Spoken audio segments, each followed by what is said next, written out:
各位同學，大家好啊！等我嚟解答一下呢2025年第3個選修單元能量和能源的使用嘅第5題選擇題啊。圖示呢3米乘3米嘅牆呢，以厚度為0.1嘅混凝土製作而成嘅。OK， 咁啊並設有呢1:1個玻璃窗，窗嘅厚度呢係0.01。同學仔要留意喎，咁啊好小心嘅，因為呢一個牆嘅厚度係0.1。呢一個玻璃窗咧凹咗落去嘅，佢嘅厚度只不過係得0.01嘅啫，即係個玻璃窗咧係薄啲嘅嚇，佢嘅厚度係薄啲嘅。呢一點咧要留意啦，好多人都計錯喺呢一度嘅。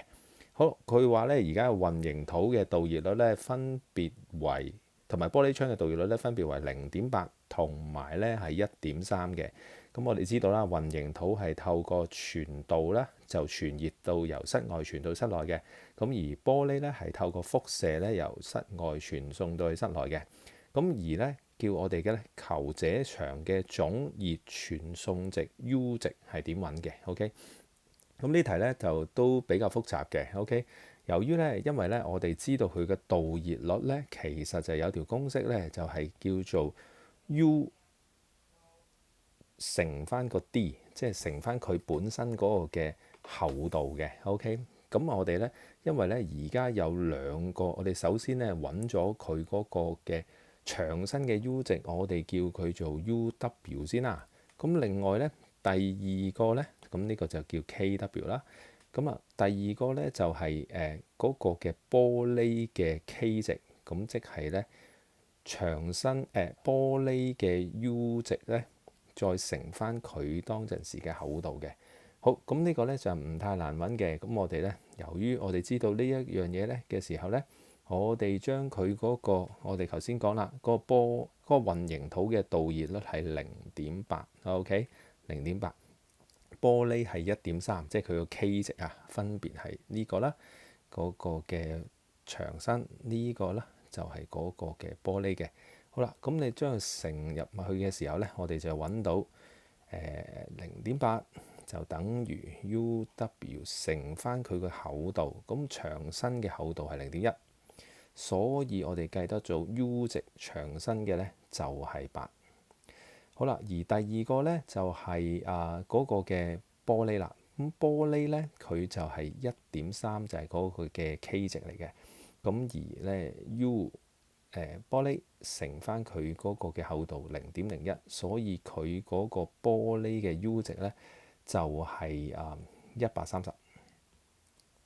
好啦，咁揾到佢哋分別嘅 U 值，點樣去揾佢嗰個嘅總熱傳送係數 U 啊？即係話咧，佢揾佢嗰個整體嘅平均，咁係點揾呢？咁原來咧就要留意一條公式啦，就係咧，我哋將佢嘅分別嘅 U 值咧 ，OK， 牆身同埋玻璃嘅 U 值咧，乘翻佢分別嘅面積。分別嘅面積，咩叫做分別嘅面積呢？就係呢一個嘅面積啦。譬如牆身佢嘅面積就係呢一個 highlight 咗斜線呢一個嘅部分。OK，呢個斜線嘅部分係等於幾多啊？我哋知道佢係3×3嘅一個平面啦，但係因為中間嗰個係部分係玻璃窗嚟嘅，咁所以呢，我哋就會係3×3等於9，再減翻1×1嘅。OK，咁所以呢，佢嗰個牆身嘅總面積呢，就係將8呢個數字呢 U 值乘翻佢嗰個牆身嘅表面面積，即係9減1。好啦，再加翻玻璃嘅 U 值，頭先講到係130，即係呢個數值啦。好啦，乘翻低嗰個嘅玻璃嘅面積係1。OK， 好啦，咁最尾咧記得要 over 翻佢整個嘅表面面積。咁整個嘅表面面積咧，理論上我哋就係包埋晒玻璃啦，同埋嗰個牆身嘅呢一個嘅平面嘅表面面積，即係 total 係9。